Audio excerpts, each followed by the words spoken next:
कुंकू हा 2 अक्षरी शब्द स्त्रीला एक प्रकारचं संरक्षण आहे, पुण्यही आहे.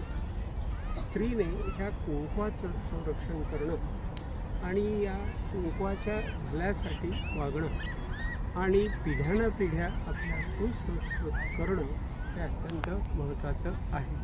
आणि आपली भारतीय स्त्री हे काम उत्तम प्रकारे करत आहे.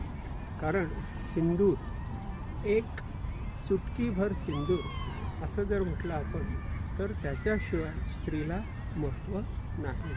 म्हणून सिंदूरचं महत्त्व हे प्रत्येक स्त्रीनं जाणलं पाहिजे. मग यामध्ये ताटातूट येत नाही आणि कोणत्याही प्रकारचा घटस्फोट येत नाही आणि कोणत्याही प्रकारचा वाद, विवाद आणि वितंडवाद यामध्ये येत नाही.